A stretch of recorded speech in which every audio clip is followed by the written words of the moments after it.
읽도록 하겠습니다.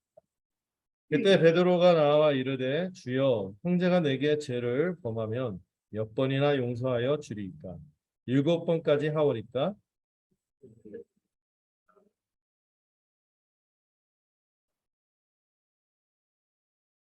그러므로 천국은 그 종들과 결산하려 하던 어떤 임금과 같으니 갚을 것이 없는지라 주인이 명하여 그 몸과 아내와 자식들과 모든 소유를 다 팔아 갚게 하라 하니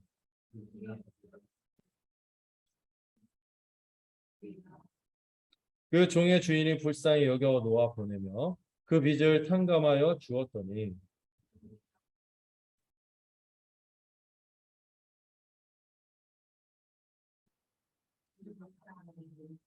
그 동료가 엎드려 간구하여 이르되 나에게 참아 주소서 갚으리이다 하되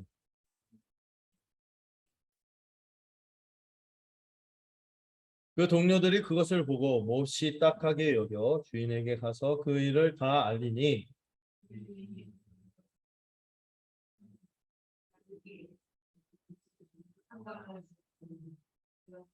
내가 너를 불쌍히 여긴가 같이 너도 내 동료를 불쌍히 여김이 마땅하지 아니하냐 하고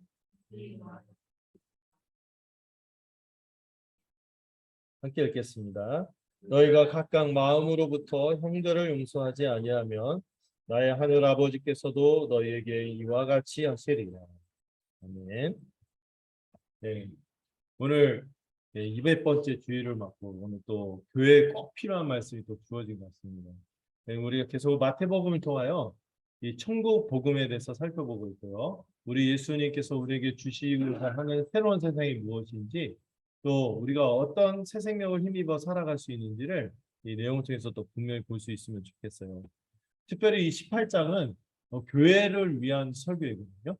천국 백성이 어떻게 살아야 하는가라는 몇 가지 원리들을 얘기하는데 먼저 이 18장을 시작할 때 이 사람들이 어땠습니까? 제자들이 천국 백성답게 살려면은 가장 천국 백성다운 모습이 뭘까요? 겸손한 모습이거든요. 근데 이들의 모습은 어땠습니까? 누가 크냐 이거 가지고 막 서로 막 다투고 있었죠. 그랬을 때 예수님께서 말씀하셨죠. 돌이켜 무엇처럼 되어야 한다? 어린아이처럼 되어야 하는 것이죠. 근데 돌이키는 게 되게 중요해요. 네. 돌이키는데 우리가 돌이킨다고 해서 되는 게 아니거든요. 하나님께서 우리에게 특별한 은혜를 허락해 주셔서 새 생명을 허락할 때만 우리가 돌이킬 수 있고 돌이켜서 우리가 거듭난 자로서 중생한 자로서 다시 어린아이처럼 돌아가서 하나님의 은혜 아니면 살 수 없는 새로운 생명으로 우리가 거듭나야 하는 것이죠. 그런 자의 특징이 뭡니까? 작은 자 한 사람 한 사람 우리 한 몸으로도 이제 개인으로 살지 않거든요.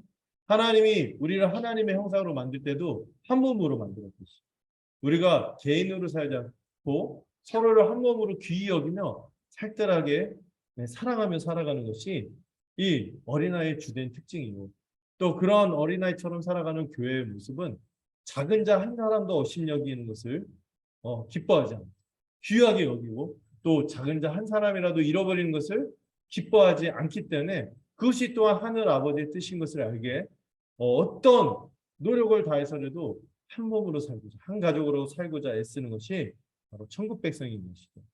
그래서 이 사적인 권고와 공적인 권징이라는 두 주제를 가지고 차례로 살펴봤는데 뭐 사적으로 우리가 권면하면서 이제 잘 지내자 이렇게 하는 거는 우리가 잘 받아들이는데 지난주에 조금 어려운 주제라고 했었어요. 특히 오늘 현대 교회에서 굉장히 어려워하는 주제가 공적인 권징이거든요. 공적인 권징이 이루어지는 게 거의 드물죠. 또 권징을 아주 남용하거나 아니면 권징을 무시하는 시대에 살고 있기 때문에 이 권징에 대해서 다루는 것이 쉽지 않습니다. 이 권징 얘기하면 약간 반감이 들고요. 교회가 뭔데 나한테 이래라 저래라고 나한테 뭐 이런 제재를 가하고 어? 어? 나 헌금 내면서 할 거 다 하는데 왜 나한테 이럴 수 있어? 이러면서 막 그러는데 이게 그런 맥락으로 받아들일 게 아니라고 말씀드렸죠. 권징의 첫 번째 목적은 뭐예요? 어떤 사람을 내치려고 하는 것이 아니라 그 사람을 어떻게 해서든지 회복시키고 얻고자 하는 것이 권징의 목적인 것이죠. 부모가 자녀를 때리는 게 그 약간 사디스트라서 때리나요? 때리면서 아우 기뻐, 아유 얘 아파하네, 아유 좋아하네. 그래서 부모가 때리는 부모는 없어요. 있으면 신고하셔야죠. 1391. 네. 전화번호까지 알려드릴게요. 1391 가족폭력 번호 해갖고 해야죠. 왜 이렇게 징계를 합니까? 그 자녀를 사랑해서 더 이상 더그 심하게 그 악의 길로 가지 않고 그가 온전한 삶을 살고 그가 온전하게 제대로 축복 가운데 살 수 있기 위해서는 때로는 부모가 다뤄야 됩니다. 그런 것처럼 이 교회의 권징도 그런 목적입니다. 죄인을 돌이키고 이렇게 하고자 하는 것이죠. 또 뿐만 아니라 교회는 한 몸으로 살아가는 제자 공동체이자 주님의 백성이기 때문에 주님이 거룩하니 교회도 거룩해야겠죠. 또 주님을 제대로 따르려면 뭐를 단단히 붙잡아야겠어요? 이 복음, 하늘의 진리를 굳건히 붙잡아야 돼요. 여기서 조금만 떠나면 주님을 떠나는 것이기 때문에 그래서 이 진리의 문제에 있어서 철저한 것이고 또 거룩의 주님의 거룩하심을 따라 거룩하기 위해서 애써야 하는 것이 교회죠. 그렇기 때문에 교회가 이 진리와 거룩을 유지하기 위해서 이 권징을 하는 것입니다. 그리고 무엇보다도 주님이 이 교회에 뭐를 맡기셨어요? 황금 열쇠가 아니라 갑자기 부루마블 하던 시절로 돌아가. 천국 열쇠를 맡겨 주셨어요. 말씀과 성리와 특별히 건증을 허락해 주셔서 건증할 수 있는 교회 건의도 어디에 맡기셨다? 교회에 맡기셨음을 신뢰하고 우리가 세례도 받고 함께 신앙생활하는 거예요. 이거 인정하지 않으면요, 말로는 주님의 통치에 순종한다, 주님의 백성이다 하면서는 실질적인 게 안 이루어지는 거죠. 또 주님이 뭐라고 했어요? 두세 사람이 함께하는 것을. 또 기도하는 곳에 나도 함께 있겠다. 이거를 오해하면 안 된다 그랬죠? 기도하면 다 들어준다. 이게 아니라 쪽수로 밀어붙이자. 약간 비속을 써서 죄송한데. 이런 게 아니라 뭐라고요? 그 건정하는 목적이 뭐예요? 그 기도하는 대상이 누구죠?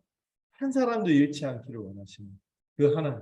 한 몸으로 한 가족으로 살길 원하는 그 하나님에게 기도할 때 그 기도하는 모임에 주님께서 권위 있게 함께 하시고 반드시 회복의 역사, 또 한 몸으로 이 천국 백성으로 온전케 살아가는 역사를 허락하겠다는 것이 지난 시간에 우리가 공적 권쟁을 살펴보면서 그 의미들을 본 것이죠. 자, 이제 오늘 또 새로운 맥락에서 말씀이 또 주어집니다. 자, 21절부터 35절 아주 유명한 말씀이죠. 그 70번에 7번에 70번씩 막 용서해야 된다. 네. 오늘 본문은 전체적으로 용서라는 단순한 주제로 관통하고 있습니다. 제가 임의로 세 단락으로 나눴지만은 이야기 흐름을 나누기 위해서 한 것이지 결국엔 한 가지 얘기하는 거죠. 우리가 어떻게 해야 된다? 용서해야 한다는 것을 얘기하고 있습니다. 천국 백성은 형제를 용서하되 상황 봐서 대충 그까이 거뭐 되는 대로 망가는 대로 아니에요. 끝없이 용서해야 된다고 주님이 말씀해 주셨어요. 이때 베드로가 막 이런 교회가 어떻게 살아야 하는지 얘기하니까 딱 나서서 얘기했죠. 좀 잘 보이려고 했던 것 같아요. 예수님한테. 만약 예수님 형제가 내게 개인적인 어떤 범죄가 일어난 상황을 얘기하는 거죠. 어떤 개인적인 공고, 사적인 공고 이런 단계로 들어가는 공적 권징 이전에 그런 거일 수 있겠다는 생각이 들어요. 어쨌든 자신에게 죄를 범하면 그 형제에 대해서 몇 번이나 용서하여 줘야 합니까? 이렇게 물어봤어요. 이 상황이 아마 이 개인적인 공고, 사적인 공고의 상황에서 이루어지는 것 같고 또 이런 것도 가능성이 있어요. 교회 공적 권징이 일어났잖아요. 뭐 어떤 여러 가지 뭐 근신이라든지 뭐 심하게는 출교한다든지 또 수찬 정지한다든지 여러 가지 어떤 징계가 이루어졌을 때 이 사람은 회개할 거 아니에요. 회개하면 어떻게 해야 돼? 언제든지 회개하면 돌이키고 그를 받아야겠죠. 용서해야 되는데요. 사회는 어떠죠? 한 번 찍히면 끝이에요. 낙인 찍히고 안 받아주죠. 이런 가운데서 우리가 그 지체에 대해서 회개하고 돌이키고 용서를 구하면 어떻게 해야 되는가? 끝없이 용서할 수 있어야 하는 것이 교회다라는 것도 얘기하는 것 같고요. 또 이런 공적 맥락에서도 얘기하지만 우리가 개인과 개인 간의 관계에서 일상적으로 이루어져야 할 우리의 태도가 무엇인지를 교훈하는 것이 오늘 이 용서에 대한 교훈입니다. 예, 우리 개인 교회 공적 건증이든 사적 공고든 목표가 뭐죠? 형제를 얻고자 하는 것이고 또 여러분들 이 교회 공적 건증뿐만 아니라 개인적인 관계에서도요.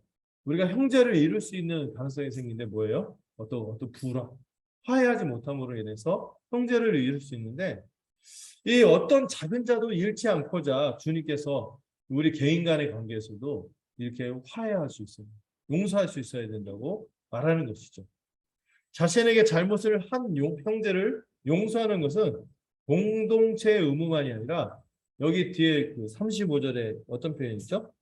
갑자기 뒤에 얘기하니까 35절에 어떤 표현이 있습니까? 너희가 각각 한 사람 한 사람 모두가 예외 없이 각각 개개인이 피할 수 없는 교훈으로 오늘 이 말씀이 주어져 있다는 것을 생각해야 됩니다. 어느 누구도 이 불화로 인해서 형제를 잃어서는 안 된다고 말하는 것이 전체 18장을 관통하는 것이죠. 자, 그랬더니 베드로가 질문을 해놓고 살짝 얹어요. 몇 번이나 용서해야 합니까? 7번? 하면서 얘기했는데 7번. 이게 뭐예요? 예수님을 잘 아니까 예수님 보통 범죄에서 얘기하면 안 될 것 같아요. 그래서 한껏 쓴 거예요. 7번. 7번 정도 용서하면 되지 않겠습니까? 그래서 베드로 선심을 베풀듯이 얘기하죠. 이 베드로가 이렇게 7번을 얘기한 거는 우리도 뭐 럭키 세븐이다 뭐 이런 개념이 있는데, 그러니까 이 유대적 배경, 구약 배경에서는 이 7이 완전수잖아요. 그러니까 나는 완전하게 좀 내가 좀 한껏 7번 정도는 완전하겠다 싶어서 얘기한 거고, 또 구약의 배경에서 이 7이라는 숫자가 자주 쓰이거든요. 여러분 그 혹시 가인 이야기 아시죠? 가인이 살인을 저지르고 형벌을 받았는데 누가 나를 보복할까 두렵습니다. 그러니까 하나님 가인을 위해서 표를 주시죠. 누가 가인을 해하면은 몇 배의 벌을 받을 거다? 7배, 7배의 벌을 받을 것이다. 이것 때문에 이 7이라는 숫자가 인상적일 수도 있고, 또 여러분들 그 용서와 관련된 게 뭐가 있냐면 대속죄일에 속죄 피를 몇 번 뿌리냐면은 이 시은자에다가 7번 뿌려요. 뭐 이걸 연상했나요? 어쨌든 베드로는 한껏 쓴다고 쓰면서 7번을 얘기했어요. 근데 이 베드로가 7번 얘기한 게 우리는 많이 썼다 이렇게 대충 넘어갈 게 아니라 그 당대 그 랍비들의 가르침이 있거든요. 랍비들이 가르칠 때 다른 사람이 잘못을 했을 때 그를 용서할 수 있는 횟수를 지정했는데 그 횟수가 몇 회냐면은 3회 정도. 3회 정도는 용서할 수 있다. 3번 용서, 3세판. 그러면 좀 친숙하긴 한데 3번이니까. 그런데 약간 짜다. 뭐가 맞냐? 이런 생각이 들 수 있겠죠. 그렇죠. 근데 이 3번이 어떤 3번이냐면은 동일한 사람에 의해서 동일한 범죄가 이루어지는 것을 말하는 거예요. 어떤 한 사람이 이 잘못을 하고 또 종목을 봐서 다른 잘못을 하고 이게 아니라 이 잘못을 했는데 같은 사람이 이 잘못을 했는데 그래 내가 용서해 줄게 했는데 또 한 거야. 2번에도 여러분들 어떻겠습니까? 미치겠죠. 짜증 확 솟구치고 막 내가 한 번만 더 용서하겠다. 3번까지 하고 그때는 이제 불꽃 싸다고 나가는 거죠. 막 그런데 이 동일한 사람의 동일한 범죄에 대한 범죄의 반복을 말하는 거거든요. 그래서 베드로가 3번도 대단한 건데 베드로 몇 번까지 쓴 거예요? 워낙 주님이 특이하니까, 워낙 주님이 센 분이니까 사랑이 있어서 좀 남다른 분이니까 많이 쓴 거예요. 7번. 7번이나 용서한다고 말한 거죠. 3번도 대단해요. 네. 근데 예수님이 뭐라고 하시죠? 베드로가 이 정도 하면 내가 좀 칭찬 듣고 인정받겠죠 했더니 예수님이 웬걸? 네. 7번만이 아니라 몇 번? 7번을 70번까지라도 이렇게 얘기해요. 근데 제가 이렇게 이 부분을 여러 책들을 봤는데 재밌는 게 이게 숫자가 몇 개냐 이걸 가지고 싸우더라고요. 7번에 70번 이렇게 우리 한글 기억으로 보면은 7, 7에 49, 490번 숫자 나오죠. 그런데 이게 헬라어로는 그렇게 해석할 수도 있고 애매해요. 그냥 7에다 70을 더한 거. 그래서 77번이다. 이걸 가지고 싸우거든요. 그래서 막 구약도 갖다 붙여요. 구약에 라멕이라는 사람이 가인의 후예인데 라멕이 아주 흉폭한 사람이죠. 막 야수적으로 자기를 건드린 사람인데 내가 77배, 가인은 7배인데 나는 77배나 보복할 거야. 이렇게 야수적인 외침을 했죠. 이 타락 후 죄가 심각해졌을 때 이 인간이 얼마나 흉포할 때 그 반응이죠. 무제한적인 복수를 선언하는 거예요. 이런 근데 여기서 여러분 숫자가 책을 보면서 이상하다 했어요. 왜 숫자에 이렇게 집착하지? 77번이든 490번이든 생각해 보세요. 동일한 사람이 해서 동일한 범죄를 어떤 동일한 사람이 나한테 그 동일한 범죄를 77번이든 490번이든 하든 그 사람 대단한 사람이죠. 굉장한 사람이죠. 예. 근데 그게 뭐예요? 이거 지금 얘기한 게 뭐예요? 숫자로 계산하는 건 뭐예요? 무제한적으로. 무제한적으로 용서를 베풀어야 한다고 얘기하는 것이죠. 세상은요, 어떤 일을 당하면요, 갑절 이상으로 갚으려는, 대로받고 말려준다, 이런 얘기 있잖아요. 예. 갑절 이상으로 갚으려는 이 보복의 마음으로 가득한데, 예수 그리스도께서는 우리에게 정반대로 말씀하시는 거예요. 7번을 70번까지. 무제한적으로 용서해. 무제한적으로 복수를 선언하는 세상에서 무제한적으로 용서해야 된다고 얘기하는 것이죠. 7번을 70번. 이건 완전수에다가 7에다 10은 또 더 완전한 수거든요. 그러니까 예수님이 완전히 거듭거듭해서 얘기하신 거죠. 자, 이 대화가 오간 후에 예수님께서 이제 예를 들어 말씀하시는데 천국은 뭐와 같다. 그래서 여기서 또 다른 비유가 나옵니다. 이 천국 비유 앞에서 쭉 있었는데 여기서 다시 나온 거죠. 이 천국의 비유를 얘기하는데 이 천국의 내용이 뭐냐면은 어떤 왕에 대해서 얘기해요. 왕에 대해서 얘기하는데 그 왕이 지금 뭐 하려고 하니까 왕이 굉장히 부자였나 봐요. 많이 빌려줬는데 그 왕에게 채무를 갖고 있는 사람들의 그 채무, 빚을 결산하려고 하는 어떤 왕에 대해서 얘기합니다. 네, 우리는 이게 누구냐 했을 때 이제 공의로우신 하나님을 뜻하는 것을 알고 있죠. 특별히 빚을 뭐하고 연결해서 이해할 수 있어요? 죄. 죄와 연결해서 이해하고 있어요. 여러분 이 마태는 특별히 이 죄라는 표현보다 빚이라는 표현을 죄의 비유적인 표현으로 많이 씁니다. 이 빚을 죄와 연결시키는 이유가 있겠죠. 여러분 주기도문도요. 마태복음에서 이런 표현이에요. 마태복음에서 우리에게 빚진 자를 사해 준 것처럼 우리의 빚도 사해 주세요. 이렇게 얘기하거든요. 이 죄를 빚이라는 이미지로 설명해요. 여러분 죄가 뭘까요? 죄가 갖고 있는 여러 측면이 있거든요. 하나님의 진노를 불러일으키고 또 우리의 관계를 다 깨버리고 또 죄는 우리를 심각하게 오염시키는데 또 죄가 갖고 있는 가장 아주 부정적인 측면 중에 강력한 것 중에 하나가 뭐냐면 누군가의 피해를 심각하게 끼치는 게 죄죠. 근데 이 죄 피해 대상이 누구죠? 일단 우리 주변 사람으로부터 시작할 수 있고 우리는 늘 주변 사람에게 뭔가 민폐죠. 피해를 끼쳐요. 그래서 피해를 끼치고 근데 문제는 우리가 이웃에게 피해를 끼친 것도 또 기본적으로 우리는 하나님을 생각하지 않고 하나님을 반역하며 사는 하나님께도 피해를 끼치지만 이웃에게 피해를 끼친 것도 하나님에게 또 가중시키는 하나님에게도 피해를 끼치는 결과를 가져온다는 거예요. 그래서 하나님과 이웃에 대한 피해를 끼치는 것은 인식하기 때문에 죄를 그렇게 인식하기 때문에 네, 이 빚은 뭐예요? 하나님의 향한 피해에 대한 결산, 보상을 요구하는 거예요. 이 죄에 대한 반드시 대가와 배상을 요구하는 거죠. 우리가 지체에게 하는 것도요. 배상이 요구되고 하나님께도 배상이 요구되는 가운데 있기 때문에 우리가 빚쟁이로 살아가는 거죠. 빚쟁이. 여러분 빚 져본 적 있으세요? 요즘 청년들이 일찍부터 채무를 끌어안고 산대요.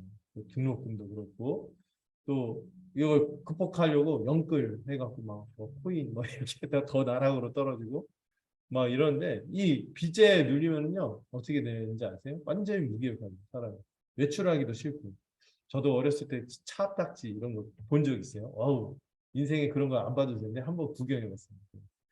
그 늘상 보는 TV에 빨간 딱지가 딱 붙었고 키지는 못해. 막 이런 거 겪는데 그 무기력해지고 약간 그래요 진짜. 그리고 막 그것 때문에 약간 노이로지고 항상 그 머릿속에서 이게 안 떠나는 거죠. 빚이라는 게 그런 건데 이 본문에서 이제 우리 죄를 그런 이미지로 설명하는 거죠. 여러분 하나님께 끼친 피해, 우리 지체들에게 끼친 피해, 거기다가 더 원 플러스 원으로 그것이 또 하나님에게 결산해야 되는 빚으로 되는 거죠. 이 빚의 이 빚을 이제 이 왕이 결산하려고 하는 거예요. 이건 뭐예요? 최후에 하나님께서 공의롭게 심판하시는 것을 뜻하는 장면인 것입니다. 그런데 어떤 종이 있는데요. 그 종의 빚의 규모가 어떻습니까? 10,000달란트라고 설명했습니다. 10,000달란트. 여러분들 그 혹시 주일학교 또 우리 다음 친구들 교회에서 막 달란트 축제할 때 그 약간 달란트 하면 이미지 좋죠. 그래서 아주 안 좋아요. 이 달란트가 어마어마하게 큰 가장 그 당시 쓰여졌던 화폐 단위 중에서 가장 큰 화폐 단위가 달란트였어요. 달란트였고 그리고 1만이라는 숫자가 우리는 뭐 조, 억, 경 막 이렇게 막 쓰잖아요. 근데 그 당시에 그런 숫자가 흔하지 않아서 1만 정도 되면 가장 큰 숫자로 여겼던 어, 그런 숫자였어요. 1만 달란트면 어때요? 어마어마한 숫자죠. 이게 잘 안 다가오니까 제가 좀 환산해서 설명하면은 1달란트가 한 달란트가 6천 데나리온이고요. 이게 한 데나리온이 어떤 단위면은 하루치 품삯이거든요. 하루에 일해서 받은 시급 정도가 아니라 24시간 시급이 한 데나리온이에요. 그 한 데나리온이 6천 번 반복하면 한 달란트. 그러니까 6천 데나리온이 한 달란트 거죠. 그리고 6천 데나리온인데 거기에 만을 곱해야 되는 거예요. 그런 날짜로 6천만 데이, 6천만 일이죠. 이거를 그 연으로 계산했더니 16만 년이에요. 16만 년. 여러분 빚을 갚아야 되는데 여러분 제가 대학을 8년 다닌 친구를 알거든요. 너무 가난해서 등록금 내고 1년 휴학해서 돈 벌고 1년 다니고 휴학해서 돈 벌고 이게 8년을 다니는데 그것도 너무 길잖아요. 청춘 다 보내는데 16만 년을 갚아야 한다. 이건 우리가 불교를 믿어도 안 되는 거예요. 환생에 몇 겁을 더해도 안 되는 게 16만 년의 16만 년어치의 임금인 거죠. 이걸 비교해 볼 수 있는 게 그 당시 유대와 사마리아 전체의 그 땅에서 1년간 징수한 세금의 액수가 600달란트입니다. 근데 여러분 1만 달란트라니 이거 뭐 해도 너무 큰 액수인 거죠. 너무 갚을 수 없는 빚인 거예요. 그래서 이 왕이 어떻게 합니까? 갚을 수 없어요. 이 사람의 능력이. 그래서 모든 재산을 압수할 뿐만 아니라 각 딸 식구들까지 다 가족까지 그 본인 포함해서 다 종으로 팔아야 돼요. 그래야지 어차피 못 갚으니까 이걸 해도 안 되는 거예요. 변제가 안 되는 거예요. 근데 이런 질문을 던질 수 있죠. 아무리 하나님 앞에서 우리가 죄인이라 할지라도 우리 인생은 짧잖아요. 유한한 인간의 죄가 이렇게 큰 액수로 계산이 된다고? 1만 달란트로 이렇게 설명한다고? 좀 너무 과한 거 아니야? 이렇게 생각할 수 있겠어요. 저도 솔직히 그런 생각했거든요. 1만 달란트 좀 심하지 않나? 16만 년? 아무리 우리 인생이 또 난 착하게 살려고 하잖아. 그런데 1만 달란트라고? 이해가 안 되는데? 근데 좀 생각해보면 이게 납득이 될 수 있어요. 여러분, 지금은 좀 사라졌지만 우리가 죄의 크기를 측정할 때 죄를 지은 대상의 성격에 따라서 이 죄가 커지는 경우가 두 경우가 있어요. 지금은 없어졌지만 국가 원수 모독죄 아시죠? 여러분들 길 가는 사람한테 계란 던지면은 에이 왜 그래 하고 욕 먹고 끝나죠.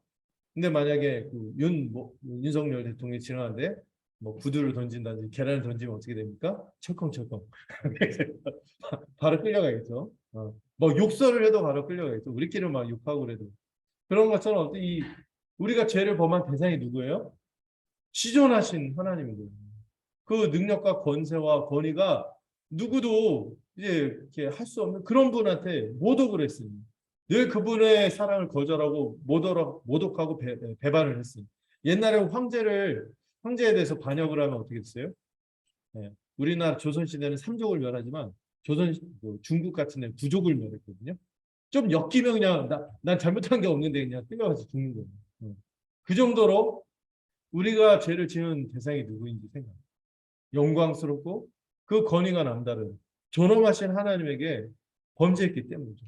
또한 그분이 어떤 분이십니까? 우리가 또 죄 대상에 따라서 죄의 크기가 커지는 대상이 뭐가 있죠? 아동 청소년법 아시죠?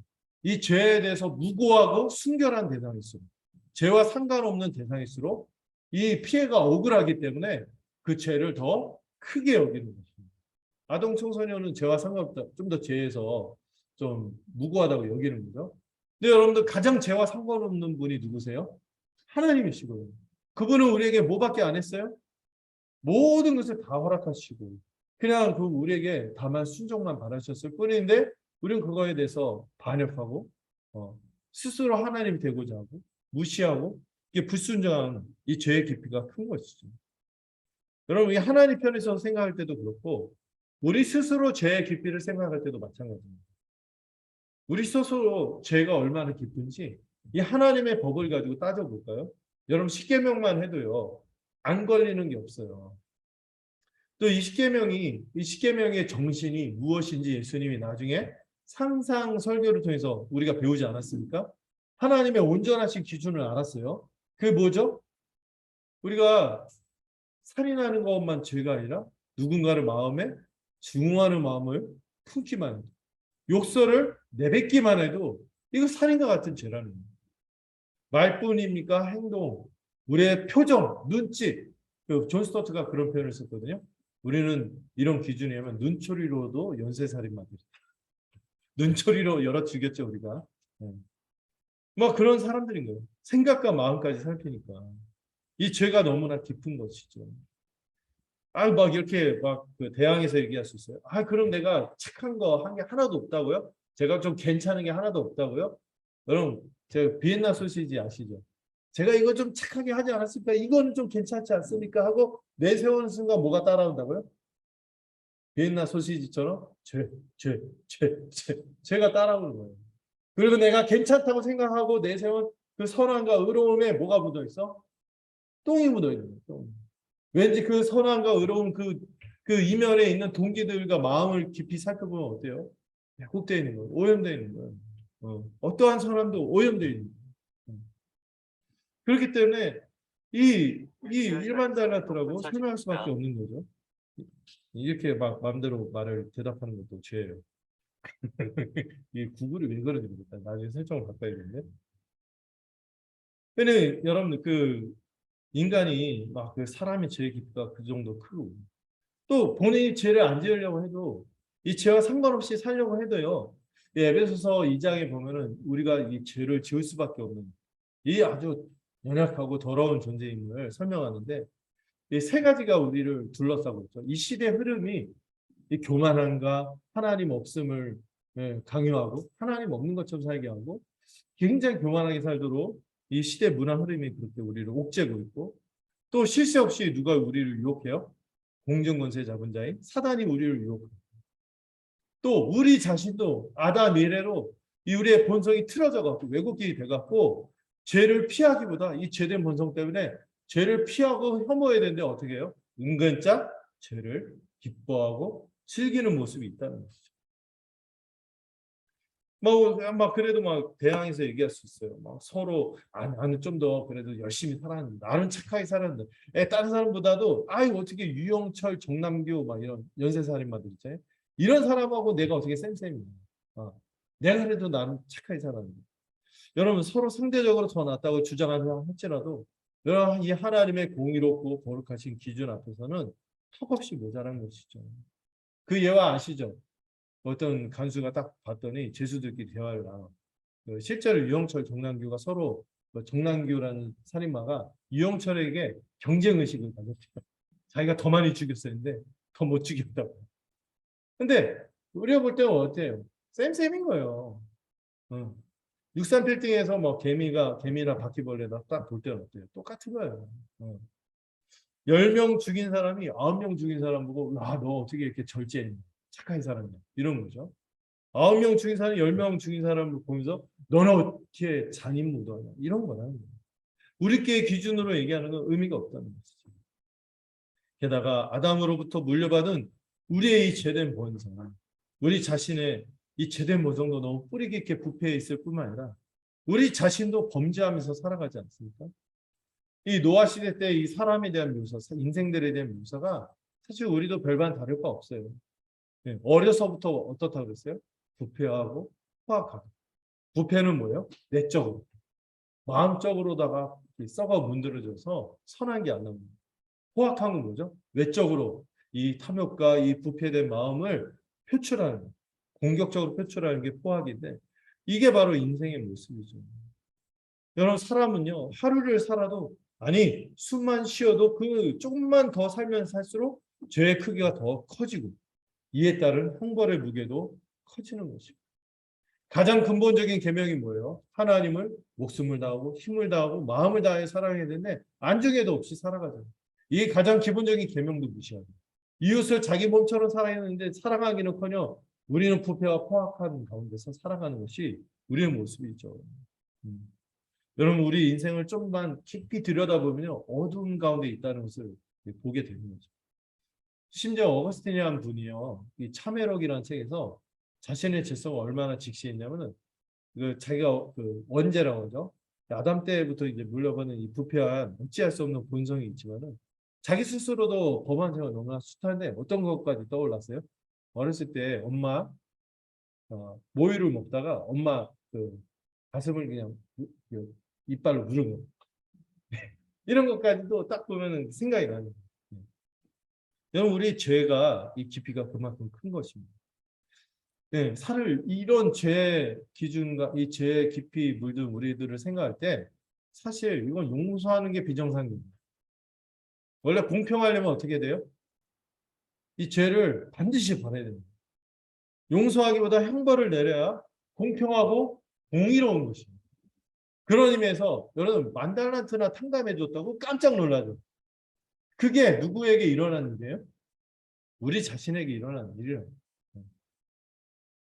자, 이 만 달란트의 빚을 지고 완전히 짓눌린 이 사람이 어떻게 합니까?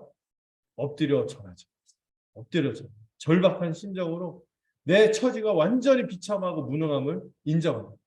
여러분들, 우리가 믿음을 가졌다고 했을 때 먼저 이 율법 아래 있어서 우리가 이 아까 얘기했던 그 죄의 깊이와 우리의 자신의 이 어찌할 수 없는 부패와 무능함에 대해서 인식하면 어떻게 될 수밖에 없어요? 이 사람처럼 짓눌려서 엎드려서 절할 수밖에 없어요. 비참하고 무능하다는 것을 인정하는 거죠. 그리고 뭐라고 얘기할 수밖에 없어요. 내게 참으소서. 내게 참으소서. 이렇게 말할 수밖에 없죠. 근데 이 사람이 좀 약간 말이 안 되는 말을 하는데 뭐라고 해요? 내게 참으소서, 다 갚겠습니다. 다 갚을 수 있어요? 못 갚아요. 죽었다 깨어나도 못 갚아요. 몇 년이라 했어요? 16만 년. 불교로 갈아타도 안 돼요. 힘들어요. 이 다 갚겠다는 인간의 어리석은 호소를 어리석어요. 갚을 수 없어요. 그러나 그 가운데서 얘기할 수밖에 없는 건 뭐예요? 이 하나님의 오래 참으심. 이 참으소서 할 때 이 참다라는 표현이 이 하나님의 오래 참음 그 단어와 같은 단어입니다. 이 하나님의 오래 참으심에 호소할 수밖에 없는 것이죠. 그러자 이 왕이 어떻게 했습니까? 불쌍히 여겼어요. 불쌍히 여겼는데 이 불쌍히 여겼다는 표현이 이 5장 6부 있죠. 이 속에서부터 막 너무 불쌍히 여겨서 막 속이 막 일렁이는 그 감정 있죠. 이 속에서부터 그 우러나오는 안쓰럽게 생각하는 이런 그 감정으로 그를 불쌍히 여긴 것이죠.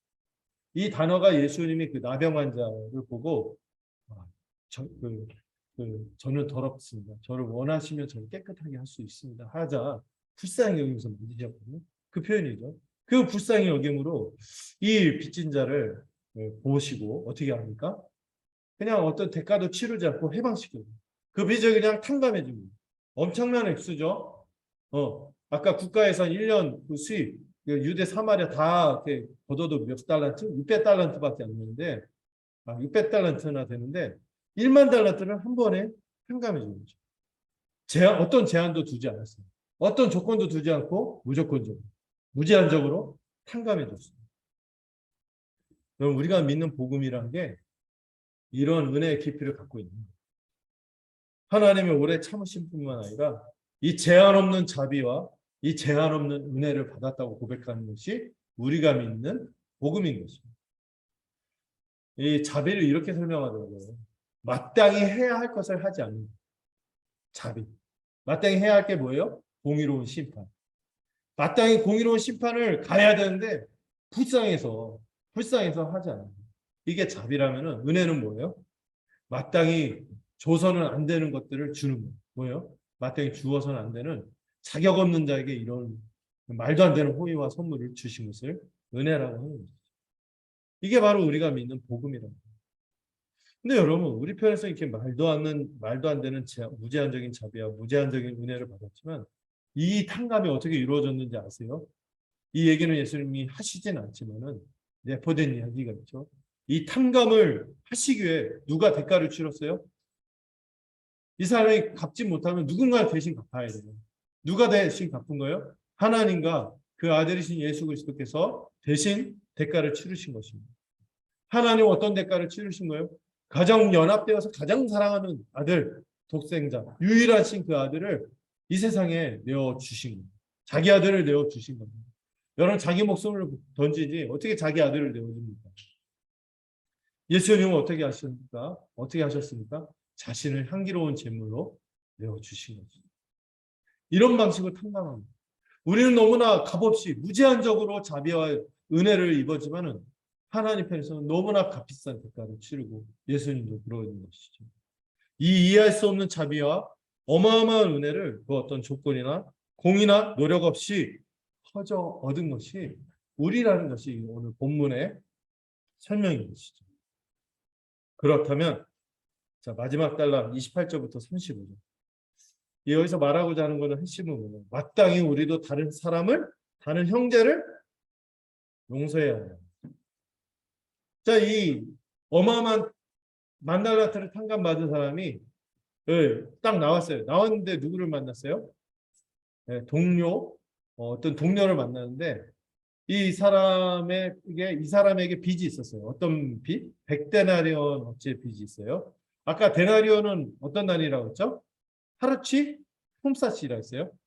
100일치 품삯이니까 뭐예요? 석 달 봉급 정도 되겠죠. 석 달 봉급.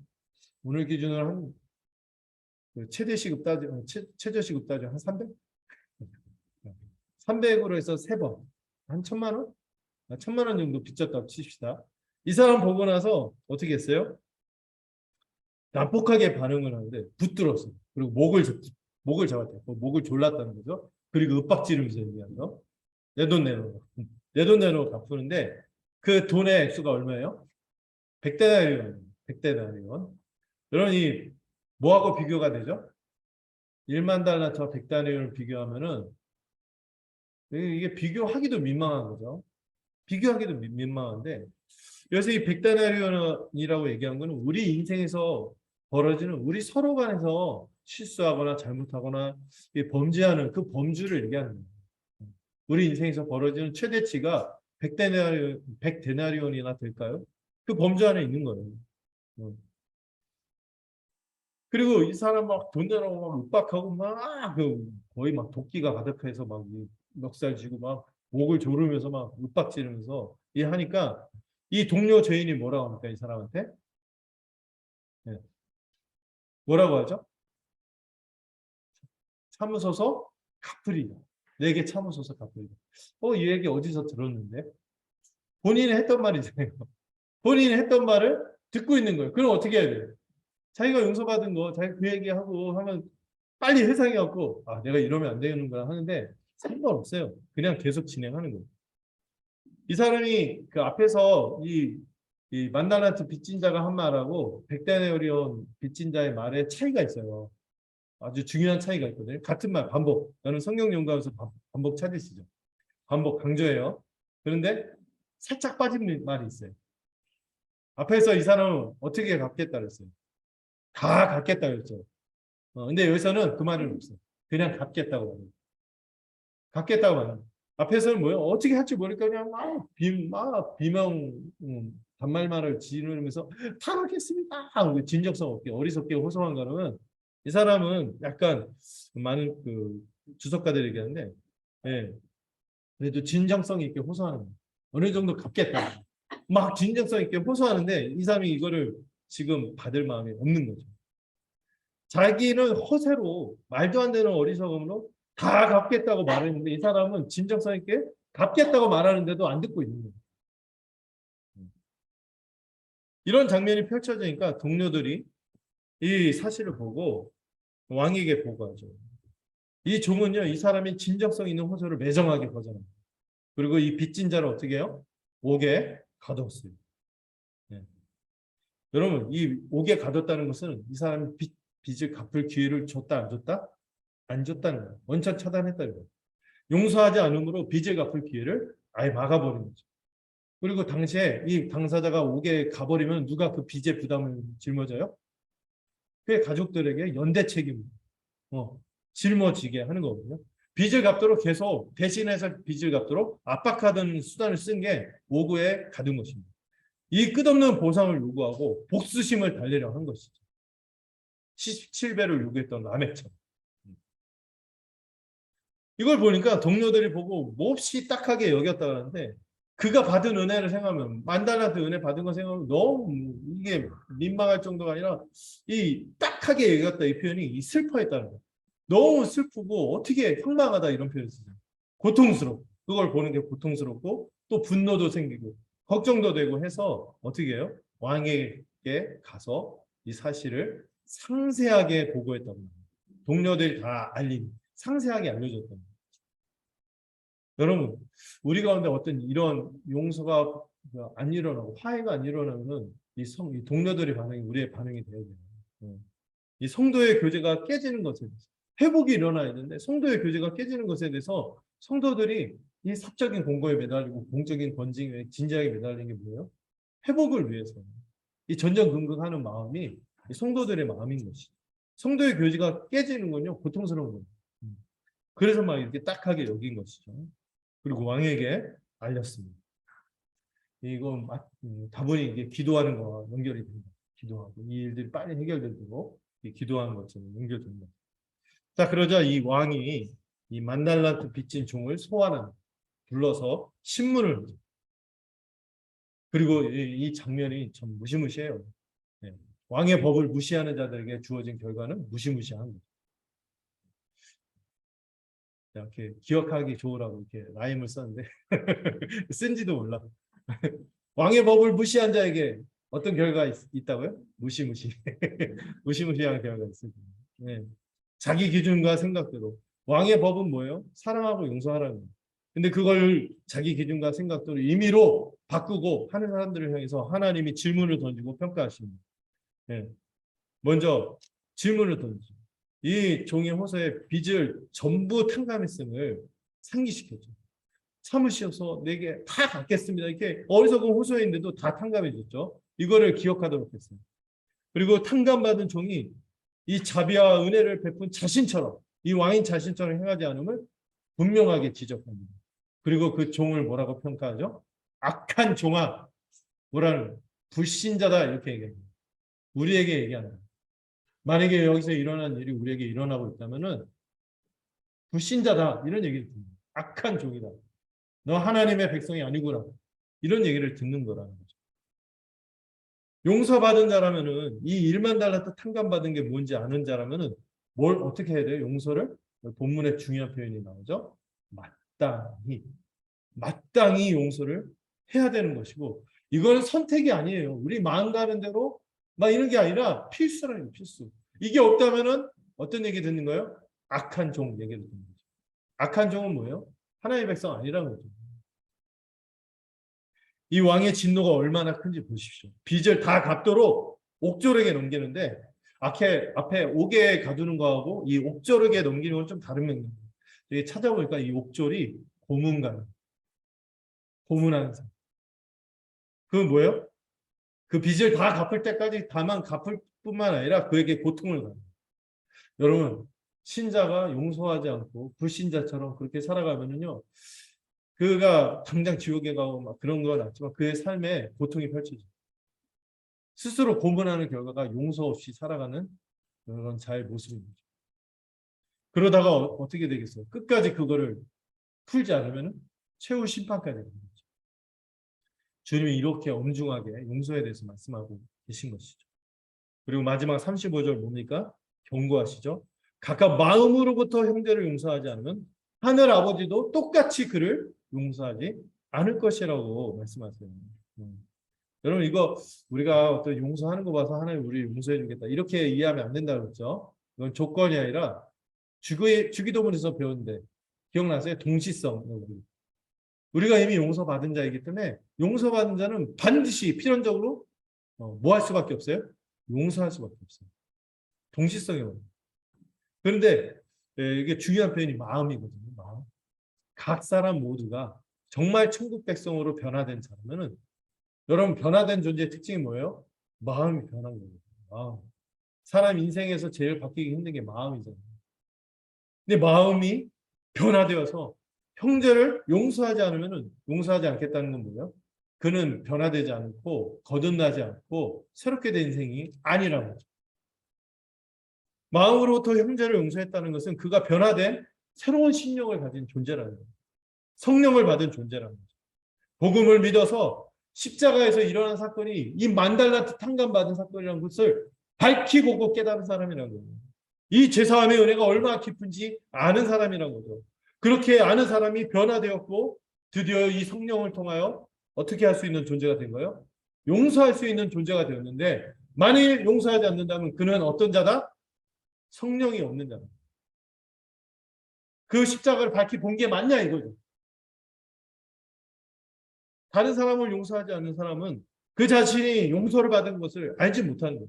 이를 경험하지 못한 거죠. 십자가가 밝히 보이지 않느냐 이렇게 얘기하듯이 십자가를 밝히 본다면 어떻게 그렇게 용서하지 않고 살 수 있냐 이거죠. 하나님이 우리 자신에게 베푼 그 용서의 크기를 모르는 것이죠. 이 만달란트의 깊이를 모르는 것이죠. 오늘 야고보서 2장 13절 한번 같이 볼까요? 오늘 제가 참고 구절 딱 하나만 했어요. 집중하려고.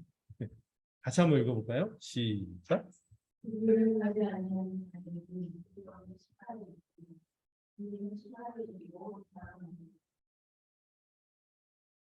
우리가 서로에게 공의를 베풀자, 용서를 베풀자, 사랑을 베풀지 않으면 그에게 뭐가 임한다? 궁율 없는 심판이 임한다. 그리고 이 궁율이 뭐를 이긴다? 심판을 이기고 자랑한다는 표현보다는 극복한다는 표현입니다. 맞아요. 우리의 사랑의 우리의 궁율이 우리의 거듭남, 우리의 믿음이 참됨을 입증해서 그 심판을 이기도록 한다는 거죠. 극복하도록 한다는 거죠. 여러분 복음을요 믿는다는 게 여러분들 그 지적인 동의에서 끝나지 않는다 그렇죠? 머리로 아는 것을 끝난 게 아니에요. 사변적으로 어떤 진리들을 알고 읊조린다고 그 사변적으로 내가 고백한다고 그게 회심이 아니란 말이에요. 회심은 지식, 동의, 신뢰라고 했어요. 이 진리에 우리 자신을 걸어야 한다는 거죠. 다른 사람을 용서하는 사람은요. 그 복음을 분명히 이해했고 십자가를 밝히 봤기 때문에 그 열매로 반드시 뭐가 나타날 수밖에 없다? 용서가 나타날 수밖에 없다는 게 오늘 본문의 설명인 것입니다. 자신에게 어떤 일이 일어났는지 알기 때문에 이해하기 때문에 형제를 용서해야 하는 것을 아는 거예요. 머리로만 아는 게 아니에요. 마음으로 아는 거예요. 이 마음이 카르디아. 제가 설명했죠. 전인격, 지식, 우리의 감정, 우리의 그 지적인 측면, 감정적인 측면, 의지적인 측면까지 다 얘기하는 것이 이 카르디아라는 단어거든요. 카르디아. 우리가 머리로만 아는 것이 아니라 감정적으로도 용서하고 용서할 의지가 있는 것이죠. 여러분 이게 본문 설명하는 거 아주 간단하게 끝낼 수 있는데 우리가 과연 용서를 할 수 있을까? 이 적용에 대한 부분이 저는 굉장히 고민입니다. 저도 힘들거든요. 저도 힘들고 여러분들도 좀 힘들지 않습니까? 이 용서 맨날 교회에서 얘기하지만 제일 힘든 게 용서예요. 막 머리로는 용서한다 하는데 실제 그 사람 보면 그 일이 떠올라.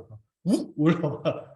그리고 이상한 일을 하고 있는 거예요. 나도 모르게 눈소리가 이상하고, 이게 막 전화하면 안 받고, 막 숨고, 막 왠지 이렇게 다른 사람 대화할 때 좋은 얘기 하기보다 나쁜 얘기하면서 막 즐거워. 여러분 그 뒷담화할 때 여러분 생동감 넘치는 거 아시죠? 이런 거예요. 여러분 생각해 봐야 돼요. 내가 마음으로 용서하지만 하나님이 용서하지 않겠다는데 우리가 정말 마음으로 용서하고 거듭난 자 그걸 입증하고 이 몇 가지 좀 생각하면 좋겠어요. 여러분 혹시 우리가 떨치지 못하고 있는 어떤 과거의 기억이 있나요? 용서하지 못하는 그 기억을 이겨낼 만큼 십자가를 내가 밝히 알고 있지 않구나 생각해야 돼. 내가 그만큼 십자가를 밝히 보지 못했구나 생각해야 돼. 대부분의 용서하지 못하는 사람들은 우리가 용서하지 못하는 사람들 누가 있죠? 대부분 멀리 있는 사람들 아니에요. 길 가다가 어깨빵 부딪힌 사람 왜 에이 하고 그냥 잊어버리잖아요. 우리가 용서하지 못하는 사람들은 대부분 가까이 있는 사람일 경우가 많습니다. 가족일 때가 있고요. 친지일 때가 있고 지인일 때가 있습니다. 오랜 세월 같이 하는. 근데 여러분 이 과거의 기억을 떨치지 못한다면 십자가를 내가 아직 밝히 보지 못하고 있구나 생각하시고 과거는 과거일 뿐이에요. 여러분 과거의 나는 이미 어떻게 됐어요? 십자가 아래서 이미 죽었다고 얘기하면서 다른 사람은 왜 그 눈으로 보는 하나님이 과거의 나를 추구했다면은 우리는 진작 심판당했을 거예요. 저 예수 믿기 전에 또 제가 신약의 길을 들어서도 제대로 복음 알기 전에 제가 했던 그 사역과 설교와 그 생각하면 아유 어떻게 하죠? 주님 오늘 저를 봐주세요. 아니 오늘보다 더 나은 내일 봐주세요. 이렇게 얘기할 수밖에 없을걸요. 그 과거에 내가 죽은 것으로 여겨달라고 하면서 왜 나는 내게 잘못을 한 그 가족, 그 지체, 그 과거의 그것들을 계속 생각하면서 사냐 이거죠. 그 사람은 죽은 자인데 이미 죽어버린 과거일 뿐인데 왜 그러느냐 생각을 해봐야 되는 거죠. 특히 여러분 머리로는 내가 용서해야 된다 알겠지만 가슴으로는 용납이 안 될 때가 많은 것이 우리의 현실입니다. 다른 것들은 머리와 가슴이 연동되는데 이 용서라는 것만큼 머리에서 가슴까지 오는데 어떤 분이 10년 걸렸습니다. 5년 걸렸습니다. 30년 걸렸습니다. 이런 얘기 하거든요. 그 정당하면 안 돼요. 사실 우리 현실은 감정이 용납하지 않습니다. 근데 여러분 기억하세요. 감정은 대부분 우리를 속입니다. 어떤 사실에 대해서 과장하고 확대 재생산해요. 우리의 기억을 왠지 그때 그냥 그 사람 그 정도는 아니었거든. 근데 그 이성 지나치게 한 것처럼 기억을 왜곡하고 그 사람에 대해서 정당하게 봐야 될 객관적인 시선, 바른 시선을 흐리게 만듭니다. 그래서 여러분 대부분의 사람들이 용서 막 여러분들 전에 교회에서도 제가 제일 마음에 들었던 용서 스티커 있죠. 막 이렇게 막 하는 캠페인 부리고 하는데도 안 돼요. 머리로는 용서, 막 말로는 용서하지만은 왜 머리로만 한 거예요. 교회 안에서 어떤 위신과 내가 어떤 위치에 있기 때문에 어떤 사람들과의 관계에서 눈치 때문에 신용만 할 수 있다. 그리고 마음으로 감정적으로 틈만 나면 과거를 떠올리고 곱씹는 것이죠. 진심으로 그 사람을 그 지체를 가족을 흔쾌히 대하지 못합니다. 그래서 유대인들이 그런 얘기를 했대요. 용서하지 않는 것은 두 개의 무덤을 파는 거야. 무덤을 두 개 파는 거야. 하나는 누구? 내가 누군가 미워하고 있는 그 사람을 죽이고 있는 거야. 그러는 동시에 누구 무덤도 다 파고 있는 거예요. 자기 무덤도 파고 있다는 사실을 기억하라. 이렇게 얘기했죠. 그 사람을 감정적으로 가두고 고문하는 것이지만 자신도 함께 그 악취가 나는 감옥에 갇혀서 스스로 고문하는 것이 용서 없는 삶인 것입니다. 제가 어떤 그 김영하 작가라는 분을 좀 그분이 굉장히 글을 잘 쓰고 말도 되게 잘해요. 근데 그분의 강의를 하나 들었는데 글쓰기 강의였는데 이분이 글쓰기를 어떤 클래스에서 시켰어요. 근데 주제가 뭐였냐면은 용서였어요. 용서란 주제로 글쓰기를 시켰는데 그 글쓰기를 시작한 지 얼마 안 돼서 어떤 사람은 쓰다가 말고 탁 나가버리고 어떤 사람은 쓰다가 막 하고 막 울는 거야. 막 흐느끼기 시작했다는 거야. 용서란 주제를 쓰고 진지하게 써보려고 했더니 딱 즉각적으로 성령의 역사였나? 모르겠는데 이 용서하지 못할 사람과 사건이 생겨나서 견디지 못했다는 거죠. 그때마다 여러분 그 감정에 속지 마시고 이 감정을 제가 무시하는 건 아니에요. 감정도 중요한 영역이거든요. 어떤 분이 그러더라고요. 미워하더라도 제대로 미워해요. 그때 그 낙하고 이런 것에 대해서 딱 하고 거기서 멈춰야 돼. 막 확장하지 말라는 거예요. 그때마다 여러분들 누구 생각해야 돼요? 죄인들을 참으신 우리 주님을 기억해요. 주님은요 누구를 참으셨어요? 제자들도 말도 안 되는 사람들인데 기본적으로 어떤 사람들이 예수님을 가까이 하고 흔쾌히 나갔습니까? 세리, 죄인, 창녀들. 여러분 우리가 오늘날 기준으로 이런 사람들 이렇게 상정해서 교회 들으면요 막 이렇게 눈길 이렇게 주고 밥 먹을 때 따로 저희 상 하나 같이 안 가려고 하고 저는 이제 목사니까 위신 때문에 거기로 가서 그럴 수도 있는 그런 사람들이에요. 이 세린 죄인 창녀 어떻습니까? 아둔하죠. 터무니없는 욕심이 있을 수도 있고 그 사람은 결이 거칠어서 막 나오는 말마다 막 교양 이런 거 찾을 수가 없죠. 그러다가 예수님의 제자들 중에 보아너게, 야고보, 요한 그 별명이 뭐예요? 우리의 아들들이잖아요. 네, 그거를 우리식으로 해석하면 분노 조절 장애, 분노 조절 장애. 이런 사람들을 이런 사람들 관계가 쉬웠겠어요? 막 관계를 어렵게 하는 거죠. 힘들게 하고. 거기다 이 대부분의 제자들 곁에 있던 사람들이 다 주님이 십자가 졌을 때 어떻게 했어요? 헌신짝처럼 주님을 버렸습니다.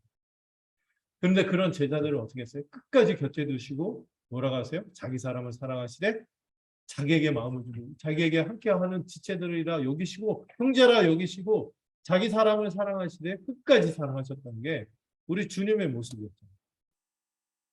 이 용서라는 주제를 생각할 때 우리 주님을 생각하셔야 됩니다. 여러분 쉽지 않은 주제입니다. 용서는. 각자와 교회가 함께 의지를 다해서 애써야 할 목표와 의무가 용서인 것이죠. 여러분 이 용서를 여러분 즉각적으로 한다는 건 전 거짓말입니다. 시간도 필요해요. 놓아주는 시간이 필요하고 또 이 나의 감정도 객관화시켜야 돼서 누군가의 상담도 필요할 수도 있어요. 대화를 나누고 객관화시켜봅니다. 내가 이게 정당한 한 거지. 대화 속에서 이것들을 막 나를 벗어나는 시간이 필요합니다. 그 위해서는 여러분 복음의 진리를 기억하셔야 돼요. 그리고 정직한 마음으로 감정을 잘 다스리고 살펴야 돼요. 절대로 과거의 원통함을 가져오지 마세요. 그런 과거의 사람은 나는 죽었는데 왜 그 사람 안 죽었다고 생각해요? 죽었다고 생각해야 돼요. 지금이 중요한 거예요. 성숙해지셔야 돼요. 어린아이적 일을 버리세요.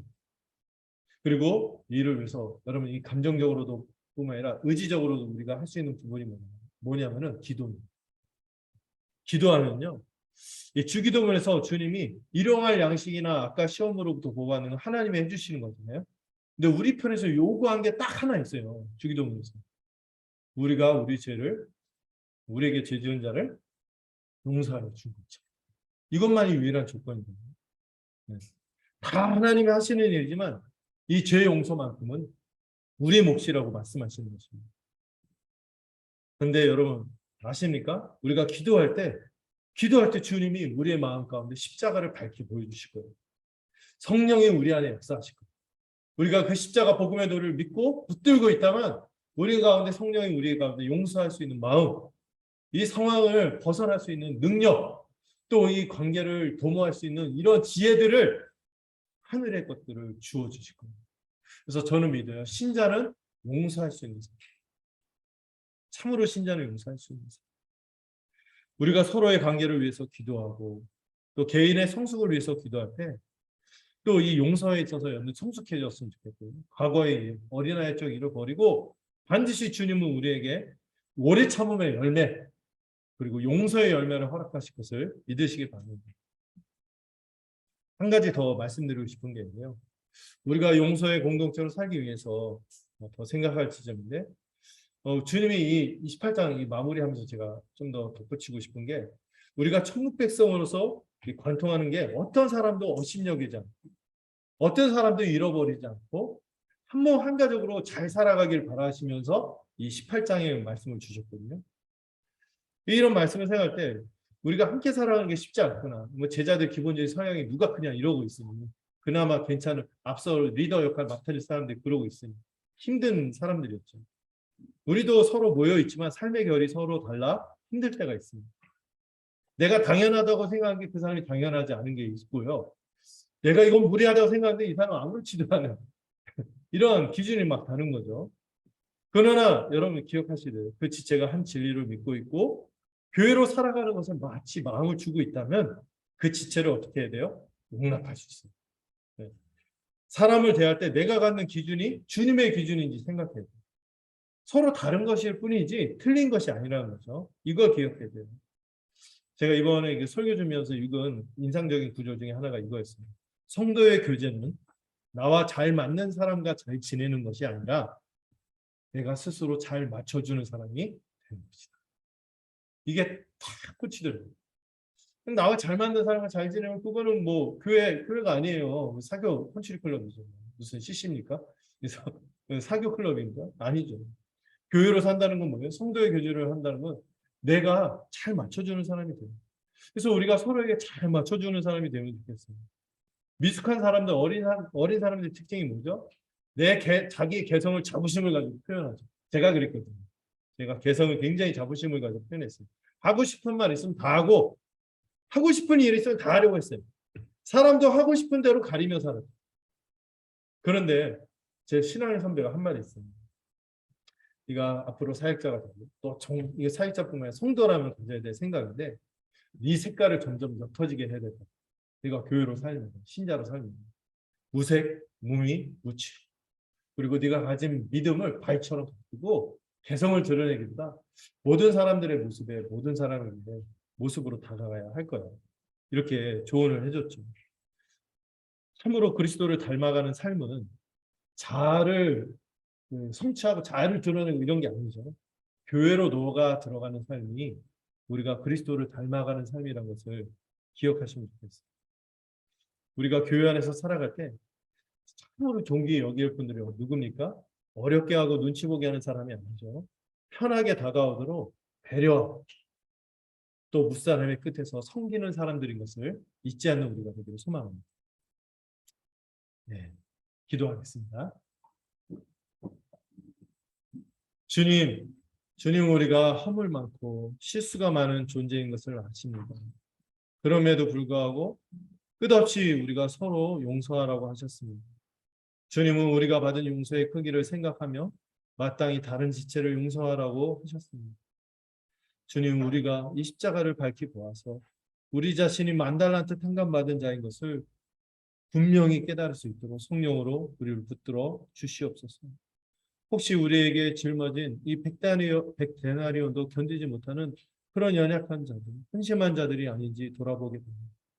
우리가 마음으로부터 완전히 변화되어 용서할 수 있는 자가 되도록 주님 우리를 붙들어 주시옵소서. 또 우리가 이것을 말씀을 듣고 끝나는 것이 아닙니다. 우리 과거의 기억을 떨쳐버리고 지금의 감정에 속지 말고 또 이 기도함으로써 사랑하고 용서하겠다고 그 믿음의 여정을 계속 갈 수 있는 우리가 되도록 붙들어 주시옵소서. 또 우리가 천국 백성으로 살아갈 때 한 몸 한 가족임을 믿고 어떤 지체도 심려기지 않고 잃지 않기 위해서 애쓰는 공동체이기를 소망합니다. 우리가 서로에게 잘 맞는 사람을 찾는 것이 아니라 우리 자신이 잘 맞춰주는 사람이 되어서 곁을 내주고 다가가는 우리가 되기를 소망합니다. 성령으로 충만케 하여 주시옵소서. 용서하지 못하는 옛사람이 이미 죽었음을 믿게 하시고 새 사람이 되었음을 믿습니다. 날마다 거룩한 지식을 채워서 변화된 새 마음으로 용서할 수 있기를 소원합니다. 또한 서로에게 완전히 녹아져서 잘 맞춰주고 사랑함으로 사랑 가운데 사는 우리가 되도록 주님 함께하여 주시옵소서. 예수님의 이름으로 기도드렸습니다. 우리 220장입니다.